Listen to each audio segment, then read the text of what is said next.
Day felt different than previous years. While most of us still honored our workers and celebrated their vital contributions to our nation, especially our frontline workers, we also recognized the hardships faced by millions of laid off Americans and their families, struggling to get by amid global pandemic and the worst economic downturn since the Great Depression.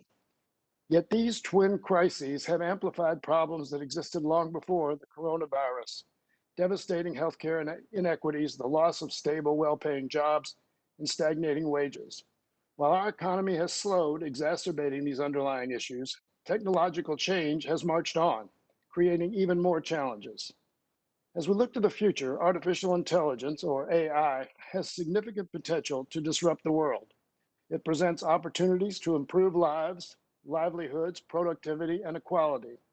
However, it also poses serious risks of large-scale economic changes. Today's hearing will help us ground our thinking in facts and better prepare for this impending economic transition. Like the arrival of the steam engine, electricity, and computers, AI will reshape a broad swath of industries and jobs. However, history shows us that while technological advancements can create new jobs and increase productivity and growth, these benefits have been paired with the elimination of old jobs and increased inequality as some workers are left behind. Today, we are losing jobs because of the administration's failed response to the pandemic and economic crisis. But as the economy eventually recovers, workers may find it difficult to get their job back as companies replace jobs with new AI-enabled automation. So while advancements in AI technologies could create more opportunities for workers with advanced education or specialized skills, workers without these skills could see fewer opportunities in the near future, and it's low and middle wage jobs that are most at risk. Since the mid 1980s, but prior to the pandemic, 88% of middle skill job losses associated with the automation of routine tasks took place within 12 months of a recession. Absent concerted efforts to foster an inclusive recovery, AI and automation could exacerbate income inequality, widen racial and gender income gaps, and push more people into poverty when we eventually emerge from this recession. There's already a large and persistent racial wealth gap in America, and since Black and Latino Americans are overrepresented in occupations at high risk for automation, they are disproportionately at risk of job and wage losses. Additionally, there are 40% more women than men who work in occupations at high risk for automation.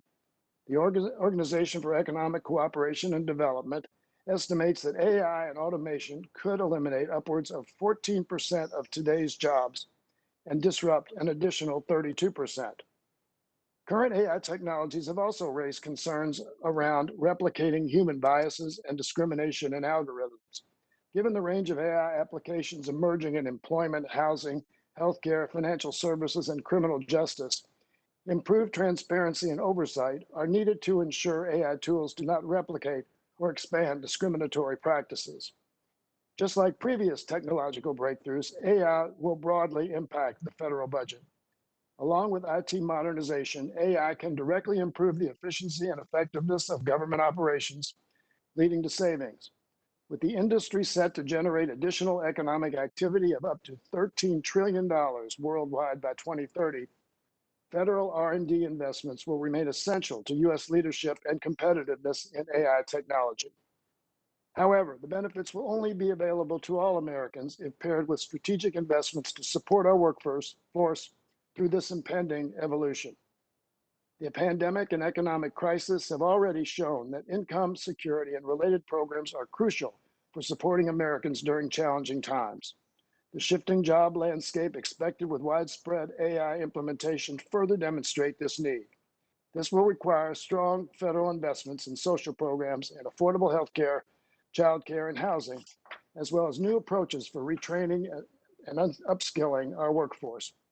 IBM estimates that between 2019 and 2022, more than 120 million workers in the world's 12 largest economies may need to be retrained and reskilled as a result of AI-enabled automation. If we fail to plan ahead, the underlying problems illuminated by the pandemic and recession will continue to create barriers to success for American workers.